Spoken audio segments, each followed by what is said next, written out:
اگرچہ میں اس خیال کو کئی بار جھٹک چکا ہوں، پھر بھی ایسا کیا ہے کہ جو مجھے ضرور کرنا چاہیے؟ یہ دو سوال ہیں۔ ایک تو یہ کہ میرے نزدیک مستقبل میں دوسروں کی زندگی میں میرا سب سے اہم کردار کیا ہوگا؟ ٹھیک ہے، اب وہ دوسرے آپ اس کا مزید آگے تفصیل سے جا سکتے ہیں کہ دوسرے سے کون کون مراد ہیں، کون کون سے کردار ہیں۔ دوسرا سوال یہ ہے کہ ایسا کون سا کام، خیال کئی بار جسے میں جھٹک بھی چکا ہوں، پھر بھی ایسا کیا ہے کہ جو مجھے ضرور کرنا چاہیے؟ انسان کے ذہن میں کبھی آتا ہے یار کہ یہ کام مجھے ضرور کرنا چاہیے، پھر اس کے ذہن میں آتا ہے نہیں یار مجھے کیا ضرورت ہے یہ کام کرنے کی۔ ایسا کون سا خیال ہے جو کئی بار آپ اپنے ذہن سے نکال چکے ہیں لیکن پھر آتا ہے کہ نہیں ایسا ضرور کرنا چاہیے؟ یہ ان دو سوالات کے جوابات دیجیے اپنے۔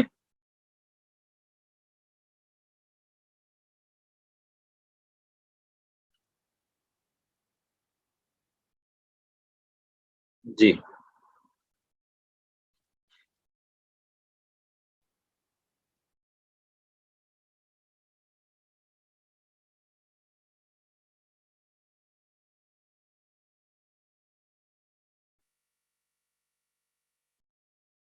جی، 1 منٹ مزید دے رہا ہوں، اس سوال کا جواب دے لیجیے، پھر میں آپ کے سوالات کی طرف آتا ہوں۔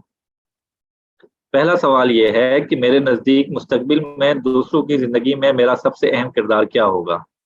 کیا کردار آپ کے نزدیک آپ ادا کرنا چاہیں گے دوسروں کی زندگی میں؟ اور دوسرا یہ کہ ایسا کوئی خیال آپ کے ذہن میں ہے جسے آپ کئی بار چھٹک چکے ہیں کہ یہ مجھے کرنا چاہیے نہیں چاہیے، پھر آپ فیصلہ کرتے ہیں کہ نہیں یہ کام مجھے نہیں کرنا چاہیے، اور پھر بار بار آ کے وہ آپ کا ضمیر آپ کو کہتا ہے نہیں تمہیں ضرور یہ کام کرنا چاہیے؟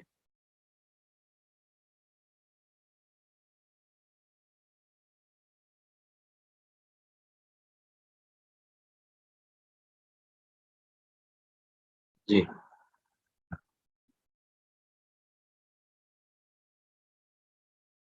اچھا اچھا، ہمارا یہ جو موضوع ہے آج ابھی اس میں کافی چیزیں رہتی ہیں، یہ مکمل نہیں ہو سکے گا، تو ہم آپ کے سوالات کی جانب بڑھتے ہیں۔ اور آج آپ کی جو یہ 3 مشقیں ہیں یہ لازمی آپ نے کرنی ہیں۔ ایک جس کا عنوان ضمیر ہے، اور اس سے پیچھے تخیل، اور اس سے پہلے اپنے آپ کو پہچانے 3، اور نمبر 4 آپ خود کو کیسا دیکھنا چاہتے ہیں۔ یہ سلائیڈ انشاءاللہ آپ کے ساتھ شیئر کر دی جائیں گی۔ ان چاروں کے جوابات لکھنے کے لیے آپ نے رات کو اچھا خاصا وقت صرف کرنا ہے، آدھ پون گھنٹہ، اور ہر ایک کا جواب ڈیٹیل میں اچھی سوچ وچار کے بعد دینا ہے۔ اور آئندہ کلاس میں انشاءاللہ ہم یہیں سے آگے کنٹینیو کریں گے۔ میں آپ کے سوالات کی جانب بڑھ رہا ہوں، وہ جو سوالات ہیں وہ دیکھ لیتے ہیں۔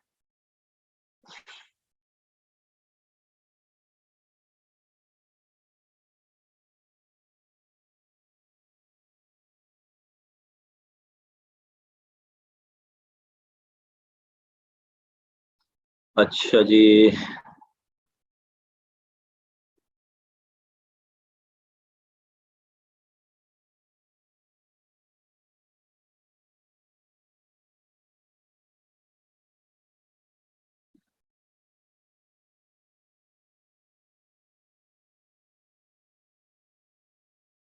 مولانا عبداللہ صاحب کہتے ہیں جی عبداللہ صاحب کی طرف سے پیغام ہے کہ ذاتی نوعیت کے سوالات استاد محترم کے نام سلیکٹ کر کے انہیں پرائیویٹ میں بھیج سکتے ہیں، تو اگر مناسب سمجھیں گے تو جواب دے دیں گے۔ جی یہ زیادہ بہتر ہے کہ اگر آپ نے کوئی ذاتی نوعیت کا سوال کرنا ہے تو یہاں چیٹ باکس میں میرا نام منتخب کر کے پرائیویٹ میں آپ مجھے میسج کر دیں، تو اس کا جواب دے دیا جائے گا۔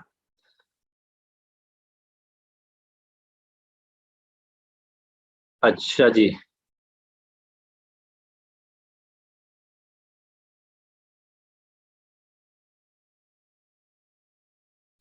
اچھا سر، میں بہت کچھ کرنا چاہتی ہوں بٹ میرے شوہر از ناٹ انڈرسٹینڈنگ اور کوآپریٹو۔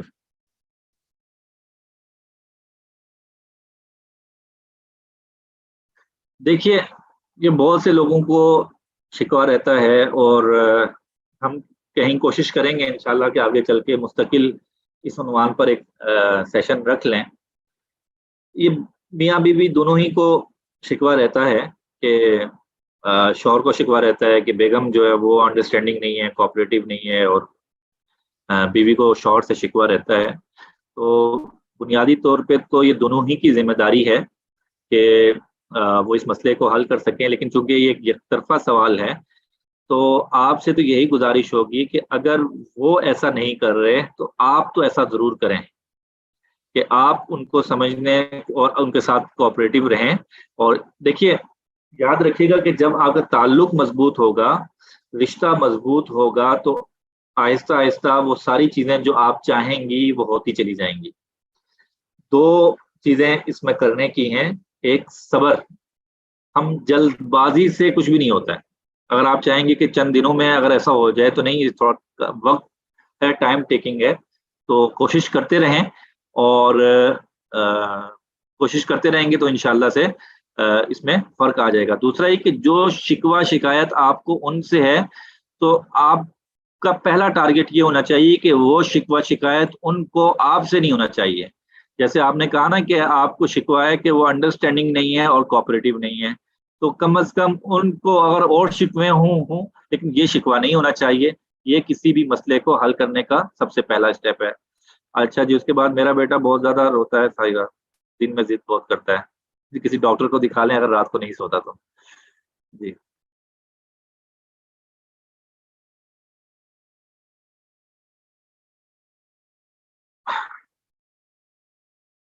یہاں تک کہ اچھا یہ پچھلے سوال کا یہ کہ یہاں تک کہ بچے بھی اگنور ہو رہے ہیں بہت زیادہ. جی جب بھی میاں بیوی کا آپس کا تعلق مضبوط نہیں ہوگا تو اس میں جو سب سے زیادہ متاثر ہوتے ہیں وہ بچے ہوتے ہیں. اور یہ والدین کو اس بات کا ادراک کر لینا چاہیے، ماں کو بھی اور باپ کو بھی، شوہر کو بھی اور بیوی کو بھی. اور اس نقطے کی وجہ سے اپنے رشتے کو زیادہ مضبوط کرنا چاہیے کہ ہمارے آپس کے باہمی تعلق کی مضبوطی نہ ہونے کی وجہ سے اس کا بہت زیادہ منفی اثر بچوں پر پڑتا ہے، اور سب سے زیادہ جو متاثر ہوتے ہیں وہ بچے ہی ہوتے ہیں. اچھا جب میں خود اپنے ذہن کو مثبت سوچ پر رکھنے کی کوشش کرتی ہوں، ہر کام اچھے طریقے سے ہو جاتا ہے. تو جی آپ اس کوشش کو جاری رکھیں تو انشاءاللہ یہ کام ایسے ہی چلتے چلے رہیں گے.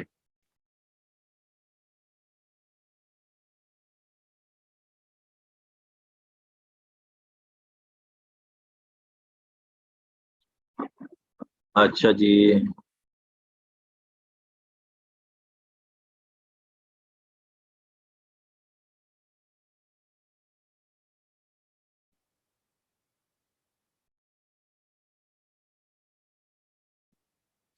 ایک کام کو توجہ دی جائے تو دوسرے کی طرف توجہ کم ہو جاتی ہے.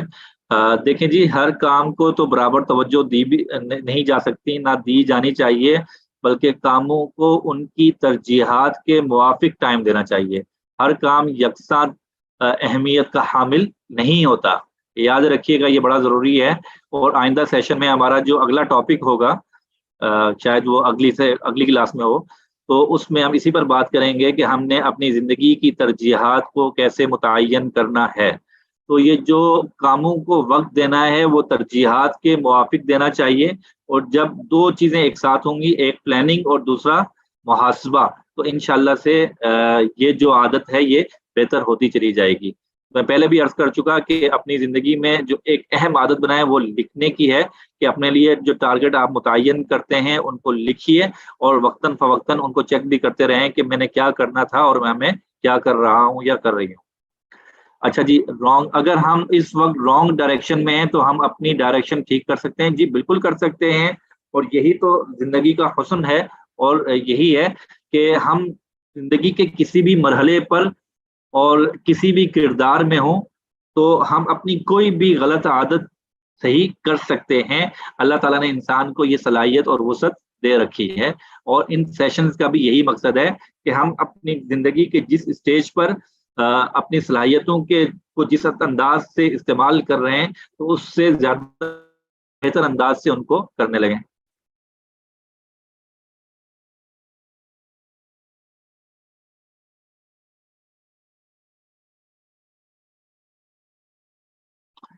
اچھا جی سوال یہ ہے کہ میں جامعہ میں ٹیچنگ چھوڑ چکی ہوں، بس یہ خیال جو پیچھا نہیں چھوڑتا کہ پڑھانا کیوں چھوڑ دیا.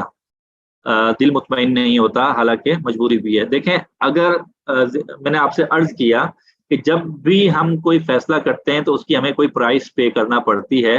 تو آپ نے جب یہ فیصلہ کر لیا تو پھر اپنے دل کو مطمئن کر لیجئے اس بات پر کہ یہی آپ کے لیے بہتر ہے.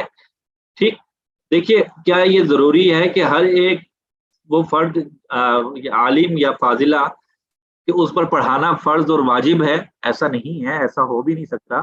تو زندگی میں ہمارے مختلف کردار ہوتے ہیں، اور یہ دیکھیے پڑھانا کا مفہوم ہمارے ذہن میں واضح نہیں ہے. ہم یہ سمجھتے ہیں کہ کلاس ہوگی، بچے سامنے ہوں گے یا بچیاں سامنے ہوں گی، اور ہم ایک معلم یا معلمہ کی حیثیت سے جب پڑھا رہے ہوں گے تو وہ پڑھانا ہے. ایسا نہیں ہے، پڑھانے کا مفہوم بڑا وسیع ہے. آپ اپنے گھر میں پڑھا رہے ہوتے ہیں اپنے بچوں کو، اپنے والدین، عزیز و اقارب کو، شوہر کو، اپنے کردار کے ذریعے سے وقتاً فوقتاً بہت سی چیزیں سکھا رہے ہوتے ہیں. تو ایک عالم یا عالمہ کا سکھانا، تربیت کرنا بنیادی کام ہے، پڑھانا بنیادی کام نہیں ہے. تو یہ جو تربیت کرنا ہے یا یہ پڑھانے کا ہم معنی بے شک آپ یہاں پہ لے لیں، تو یہ اس خاص شکل میں ہی نہیں ہوتا صرف کہ جس کو ہم درسگاہ کا ایک خاص ماحول کہتے ہیں، بلکہ آپ زندگی کے کسی بھی موڑ پر کسی بھی انداز سے دوسروں کو بہت کچھ سکھا سکتے ہیں. آپ میں سے کوئی اگر بازار میں کوئی جاتا ہے اور دکاندار سے کوئی چیز لیتا ہے تو وہاں پہ آپ اس لمحے اس کو بہت کچھ سکھا سکتے ہیں. تو یہ جو سیکھنے سکھانے کا مرحلہ ہے، اس کا مفہوم اپنے ذہن میں واضح کرنے کی ضرورت ہے. دوسری چیز یہ کہ جن حالات میں اب آپ کے لیے اگر وہ ضروری ہو گئے تو اب آپ مطمئن ہو جائیں کہ اللہ کی طرف سے یہی تھا.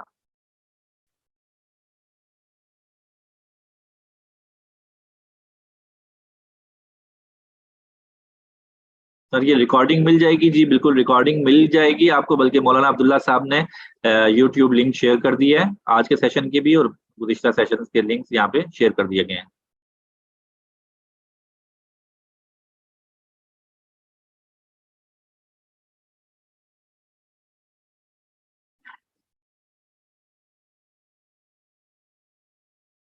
اگر میں اپنے سارے کاموں کو سر انجام دوں تو میرے پاس 24 گھنٹے بھی کم پڑ جائیں گے. جی دیکھیے، ہمارے ذمے جو کام ہیں وہ اس محدود وقت کو سامنے رکھتے ہوئے ہمیں پلان کرنے چاہیے، اور خود پر اتنا ہی بوجھ ڈالنا چاہیے جتنا اللہ تعالیٰ نے ہمیں مکلف بنایا ہے. تو جیسے میں نے عرض کیا کہ ایک تو چیزوں کو ترجیحات کی بنیاد پہ وقت دینا ہوتا ہے، اور دوسرا ہر کام، ہر چیز ہم نے کرنا ضروری ہے، ہم نہیں کرنا ضروری ہے، ایسا بالکل نہیں ہے.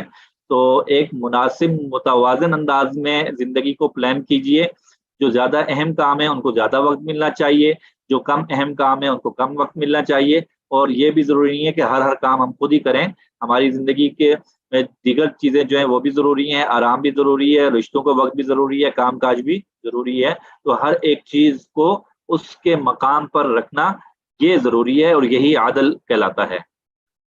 ظلم کی تعریف یہی کی گئی ہے نا کہ وضع الشیء فی غیر محلہ، کہ چیزوں کو ان کے اس مقام پر رکھنا جہاں پر وہ نہیں ہیں، یعنی کہ ان کے غیر مقام پر رکھنا ظلم کہلاتا ہے. تو یہ ہماری روزمرہ کی زندگی میں بھی اگر ہم اس انداز سے چل رہے ہوں گے کہ جو چیز جس اہمیت کی حامل ہے اگر ہم اس کو وہاں پہ نہیں رکھ رہے ہوں گے تو یہ ظلم کی تعریف میں آئے گا. اور اپنے اوپر بھی اگر ہم اس طرح سے بوجھ لاتے چلے جائیں گے تو یہ بھی کوئی صحت مند بات نہیں ہے.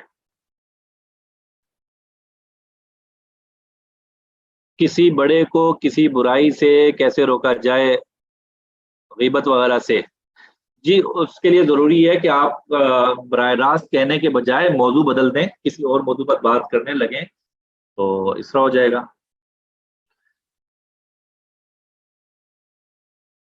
اچھا جی، کوئی بات اگر مائنڈ میں اس طرح سے ہو کہ نکل ہی نہ رہی ہو، بٹ اور بات بھی تکلیف دینے والی ہو، اور ہر لمحہ اس سے اوائڈ کر سکتے ہیں، کیا کیا جائے؟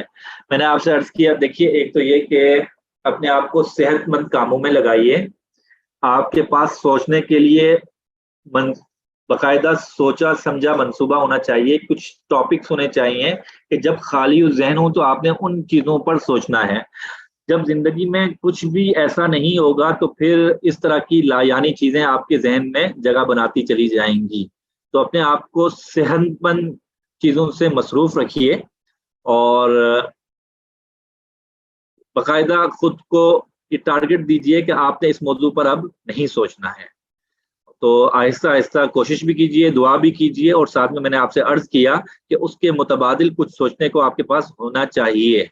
یاد رکھیے گا کہ کسی خیال کا ہمارے ذہن میں آ جانا یہ تو ہمارے اختیار میں نہیں ہے، لیکن اس کو سوچتے چلے جانا یہ ہمارے اپنے اختیار میں ہے۔ تو آپ کے کیس میں سب سے پہلے یہ آپ کو اس بات کا ادراک ہونا چاہیے کہ آپ اس کو خود سوچتے چلی جا رہی ہیں، بڑھاوا دیتی چلی جا رہی ہیں، یہ آپ کی اپنی غلطی ہے۔ تو جب اس بات کا ادراک ہو جائے گا تو انشاءاللہ اگلا قدم آسان ہو جائے گا کہ آپ نے اس غلطی سے بچنا ہے۔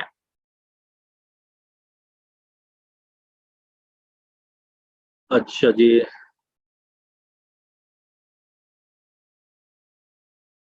بچے سائیکو ہو گئے ہیں، انڈرسٹینڈنگ نہ ہونے کی وجہ سے، اللہ تعالیٰ عافیت کا معاملہ فرمائے۔ تو آپ اب کوشش شروع کر دیں بھرپور انداز میں، تاکہ حالات بہتر ہو سکیں۔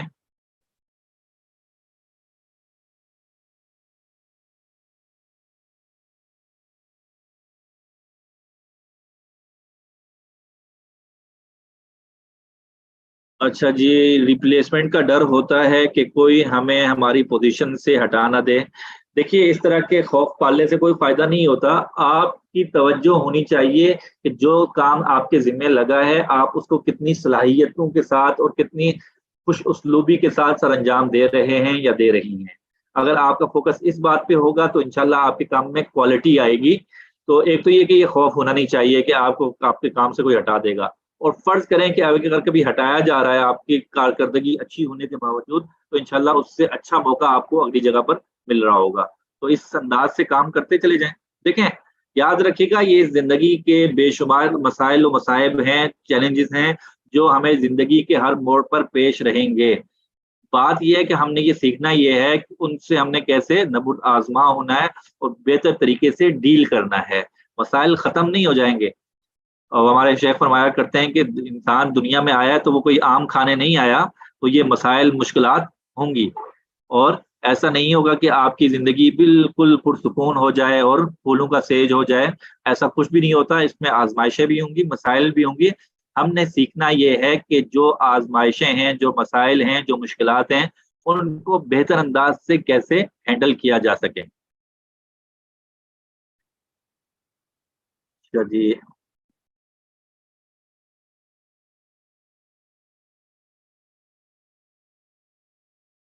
شوہر راضی نہیں ہوئے اپنا رویہ صحیح ہونے کو، بچے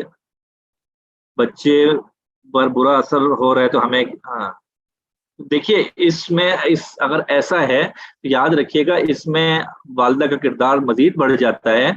تو آپ بچوں پر بھی محنت کیجئے اور اپنے رشتے پر بھی محنت کیجئے، اس کے علاوہ اور کوئی حل نہیں ہے اس کا۔ تو آپ ہی کو پہل کرنی ہوگی، تو آپ بھرپور انداز سے اللہ تعالیٰ سے مدد مانگتے ہوئے بھرپور انداز سے کوشش کریں گے تو سب کچھ ہو جائے گا انشاءاللہ۔ جی، اچھا جی، آج کا سیشن میرے خیال سے کوئی سوال رہا تو نہیں ہے، میں نے کوشش کی ہے کہ تمام سوالات کے جوابات آ گئے ہوں۔ آئندہ سیشن ہم یہیں سے انشاءاللہ آگے بڑھائیں گے، begin with the and in mind. آج ہمارا یہ اس پر ایک سیشن مزید ہوگا، اور اس کا اگلا سیشن جو ہوگا وہ پرائرٹائز یور لائف ہوگا، کہ ہم نے اپنی زندگی کی ترجیحات کو کیسے متعین کرنا ہے۔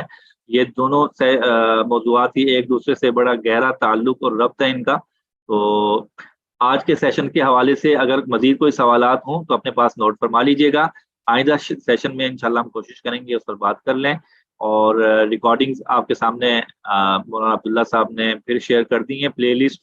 اس میں گزشتہ جو سیشنز ہوئے ہیں، میرے سیشن ہیں یا حضرت مولانا وقاص سعید صاحب کے سیشنز ہیں، وہ ان کی پلے لسٹ یہاں پہ شیئر کر دی گئی ہے، تو آپ ان کو ان سے استفادہ کر سکتے ہیں۔ اور یاد رکھیے گا کہ یہ جتنے بھی سیشنز ہیں ان کا بنیادی مقصد ہمیں اپنی ذاتی زندگی میں بہتری لانا ہے، محض سننا مقصود نہیں ہے۔ تو اس کو اسی انداز سے سنیں کہ ہم نے اپنی زندگی میں بہتری لانی ہے، پریکٹیکل اپروچ سے سنیں، کیونکہ ان موضوعات کا ہماری زندگی سے براہ راست تعلق اور واسطہ ہے۔ سر نیکسٹ سیشن کی ڈیٹ، جی نیکسٹ سیشن کی ڈیٹ آپ کو مل جائے گی بظاہر انشاءاللہ اگلے ہفتے والے دن ہوگا، اور اگر کوئی تاریخ میں تبدیلی ہوئی تو آپ کو جہاں سے اس مرتبہ معلوم ہوا ہے جس پلیٹ فارم سے، تو وہاں پہ انشاءاللہ آئندہ بھی معلوم ہو جائے گا۔ اور عبداللہ صاحب اجازت ہے آپ کی؟